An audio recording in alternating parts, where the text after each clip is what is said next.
Hidup kita sangat-sangat berharga. Siapa yang bangun pagi ni ada dua pilihan. Ada orang dia pilih untuk rasa alah macam mana ni, nanti ekonomi macam mana, nanti anak-anak saya macam mana. Semua keluhan. Kan? Itu satu cara hidup. Orang suka mengeluh je nak buat macam mana. Dan apa yang difikir negatif saja. Dan dia banyak perasaan takut, banyak perasaan risau. So, kita bangun pagi ni, kita boleh sama ada buka mata hati atau buka mata nafsu. Buka mata nafsu je, cari yang salah. Merungut, mengeluh, menyesal, risau, takut, fokus pada semua masalah di dunia, fokus semua benda yang merisaukan kita, fokus apa yang di luar kita, ya. Tengok orang ni tak kenapa dia bangun lambat, tengok orang ni kenapa dia salah buat. Mereka kita boleh pilih. Kita boleh pilih nak buka mata hati ke mata nafsu. So, siapa yang buka mata nafsu, dia akan rasa takut, dia akan risau, dia akan banyak penyakit, dia akan sesak nafas, dia akan mungkin ada gastrik, mungkin ada migraine, muka masam, tengok anak nak marah, jadi singa, tengok suami menyampah, merungut, buat kerja pun masak pun tak sedap. Maknanya semua tak kenalah. Mesti ada cara menjalani kehidupan setiap saat, nak tentukan rezeki kalau kita panjang umur, ya, macam mana kita nak jalani hari kita. Setiap hari kita ada 3 tanggungjawab. Ini apakah peranan kita sebenarnya? Peranan kita ialah menjadi hamba Allah.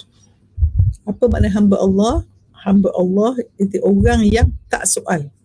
Apa yang Tuhan suruh, kita buat. Apa yang Tuhan suruh, kita taat. Ya? Jadi kita jadi orang yang sangat-sangat menjaga hukum Allah. Kita jangan orang bertakwa. Orang takwa boleh berhati-hati. Kan? Kita berhati-hati sebab bekalan kita di dunia sementara ialah takwa. So kalau tak cari bekal takwa, macam mana kita nak hidup? Bila kita tak ada bekal takwa, sebab tu kita buka mata nafsu, tu yang susah hati, risau, duk bergantung pada ekonomi macam mana, nak makan apa. Sedangkan masa kita dalam perut ibu tak pernah kita risau nak makan apa, sebab masa tu kita sangat-sangat diri kita sebenar. So kita jadi hamba Allah yang kita melakukan segala suruhan Allah. Solat kita jaga, aurat kita jaga, pergaulan kita jaga anggota kita. Sebab kalau nak jadi takwa, kena jaga anggota. Tentu kita melihat benda yang baik, bercakap yang baik, dengar yang baik. Sebab itu kena jaga apa saja yang kita dengar hari ni. So ni hari ni menjadi hamba Allah yang lebih taat, lebih penyayang, lebih memberi manfaat lah. Okay? Pertama, hamba Allah. Yang kedua ialah menjadi khalifah. Khalifah ni ialah kita memberi kebaikan. Dan khalifah ni ialah kita, Allah, setiap orang Allah dah beri. Ada orang pandai masak, ada orang pandai bercakap, ada orang pandai menulis, semua dah ada dah. Jadi kita tengok apakah sistem kekhalifahan kita, khalifah kod kita. Kita nak tahu khalifah kod kita bagus atau tidak. Apa khalifah kod kita ialah kita buat satu benda tu macam senang nak buat, lepas tu menjadi, lepas tu kita buat hati rasa senang. Senang nak buat, hati senang, hati tenang. Dan kalau kita buat benda tu, orang tak bagi imbuhan pun kita nak buat juga sebab kita suka. Maknanya dia bersama dengan roh kita tu. Maknanya kod kita Allah jadikan. Contohnya kita seorang yang pandai menulis. Kita menulis buku free pun kita buat sebab senang, tak ada effort. Dan kita yakin bila kita menulis atau bercakap ni, yang beri tu Allah Subhanahu Wa Taala. Suara kita Allah beri. Yang ketiga ialah kita mesti buat sesuatu mengikut hukum syariat. Okay? Kalau kita seorang hamba yang taat, insya-Allah kita tahu apa hukum. Maka kita tahu Allah paling sayang orang paling bermanfaat. So kita pun jadi khalifah, beri manfaat. Maka tapi ingat, apa yang kita buat sebagai khalifah, kita berniaga, kita buat apa pun, tentukan ikut hukum syariat. Sebab kalau tak ikut hukum syariat, berdosa. Bila berdosa jadi beban. Jadi beban, kita tak takwa. Ingat 3 perkara. So kita hari ni nak buat apa-apa, kita audit diri dulu. Okay, start hari ni aku nak tengok, aku sebagai hamba ni berapa markah? Hamba, okey, rukun Islam aku macam mana? Okey, syahadah, okey, aku tak menyutukan Allah, tidak. Nombor 2, solat. Solat aku ni cukup ke tidak? Betul tak solat aku? Ada tumakninah atau tidak? Bacaan Fatihah betul atau tidak? So you start bekerja kuat. Kalau kita tak bekerja di luar sana, kita kerja kuat pada diri kita.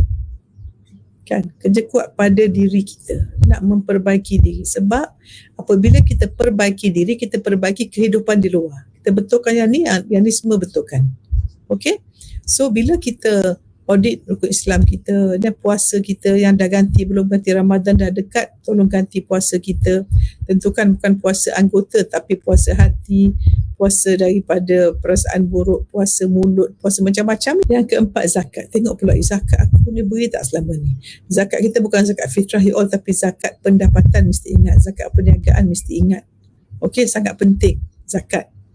Yang kelima ialah kita punya haji. Dah daftar haji ke belum? Dah masuk tabung haji ke belum? Walaupun kita tahu lama menunggu, tapi kita mesti ada inisiatif daftar ke tabung haji. At least kita dah ada 5. Duduk hari ni ambil journal, tulis. Okey, audit diriku sebagai hamba. Okey, lepas tu rukun iman. Okey, rukun iman, aku ni yakin tak ada Allah. Kenapa orang stres? Sebab dia tak yakin ada Allah, tak merasa Allah dekat, tak merasa Allah melihat, tak merasa Allah yang mencipta dia, tak merasa Allah yang menguruskan dia, tak merasa semua izin Allah. Dia rasa dia tu yang stres tu. So apa berlaku ni ialah semua daripada Allah, ciptaan Allah, dalam genggaman Allah. Allah mengizinkan, Allah maha menyukat, Allah maha mengetahui, Allah maha memberi, Allah maha adil. So kalau yakin dengan Allah, itulah punca ketenangan. Okey, walau apa berlaku pun. Yang kedua, yakin dengan malaikat tak ni? Ya Allah, aku yakin tak malaikat Raqib Atid? Yakin tak rezeki tu malaikat Mikail bawa? Yakin tak Israel datang ambil nyawaku? Yakin tak malaikat Israfil akan tiup sangkakala? Yakin tak ada malaikat Ridwan dan Malik? Maknanya bila you fokus kepada malaikat, you akan jadi fokus kepada akhirat dan sangat betul. Yang ketiga, aku yakin tak ada hari kiamat. Hari kiamat ni, ya Allah, memang kiamat kecil aku mati. Ni dah banyak orang ni mati. Kenapa aku dengar orang mati aku tak rasa apa-apa? Kenapa aku dengar orang mati aku tak bersedia untuk menjadikan diri untuk mati? Nampak tak you? So benda-benda macam you audit. Okey, ingat mati atau tidak? Kiamat.